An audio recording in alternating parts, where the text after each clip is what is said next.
guys, Morgan Gales with Motorcycle Cruiser, out here in the hills east of San Diego, riding the XDiavel S. This is Ducati's just massive power cruiser that, sort of rounds out their line of sport and race bikes with something a little bit lower seat height, a little bit, forward controls and the lower bars, something that's trying to be a little bit, more relaxed for the cruiser market. So we're out here hitting the twisties, just going fast and seeing how we like riding this thing. 1262 cc's isn't massive for the cruiser market. Compared to the Milwaukee 8 at 107 or 114, and then the Indian Thunderstroke at 111, the 1262 isn't massive, but at 13:1 compression ratio, the power that you get from this is so much more extreme than most of the other, two-cylinder cruisers that we're used to testing. The amount of power this bike puts out is insane. You're looking at 156 horse, 95 foot-pound torque on a bike that weighs 485 pounds dry. You have a 240 millimeter rear, so when you twist the throttle, it all gets to the ground.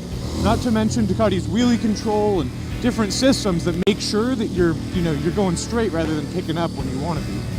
But when you put it in urban or touring mode, it's easy to sort of round that out, and it's nice. It's not this just aggressive power that's always right at the throttle.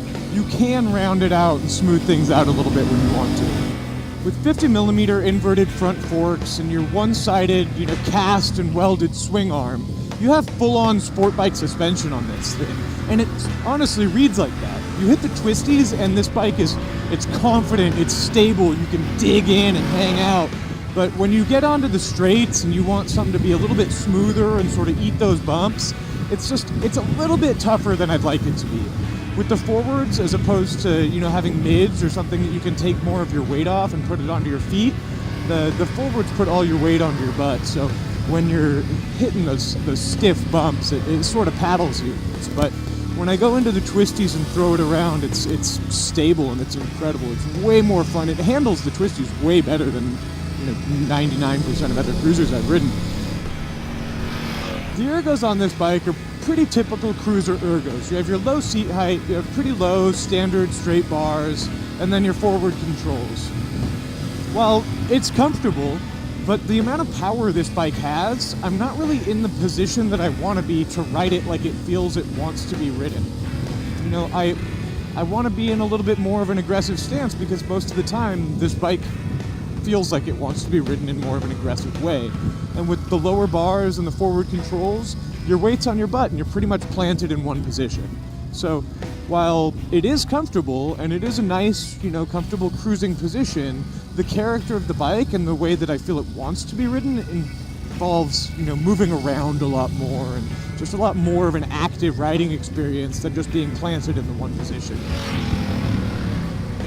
The XDiavel S has a lot of details that the normal base model doesn't, and while it is a bit more expensive, honestly, I feel like you'd sort of be shooting yourself in the foot by going for the base model. There's so many little things that you look at and you can just really indulge in when you look at this bike, like the cast swing arm and the welded aluminum there, and then the contrast on the engine and the little details in the paint. There's a lot of really sort of elegant sport bike components that work well in this aesthetic, and they all sort of come together in a very Ducati way that it looks really nice on this bike. Moving forward, it would be really nice to see a mid-foot control option for this bike, something that you have the opportunity to put your feet down and lift a little bit more of the weight off than you do now. It'd also be cool to see a little bit softer suspension as an option. I weigh 180 pounds, and even on the softest adjustment, I'm still getting paddled on the flats. So it'd be cool to see a way to pick a little bit more of my weight off and an option for a little bit softer suspension. To some people that need the most power on this exclusive bike, I think the price tag's totally going to be worth it.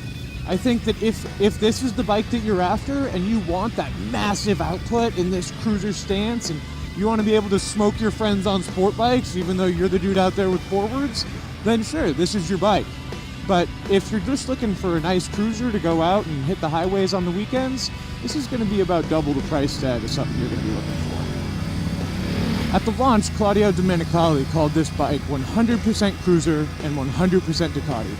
After riding it and seeing the incredible performance aspects of it, there's no denying that it is 100% Ducati. But I think to get 100% cruiser, there would just have to be a little bit more attention to the comfort aspects and a little bit more of a ability for just an effortless, relaxing cruise.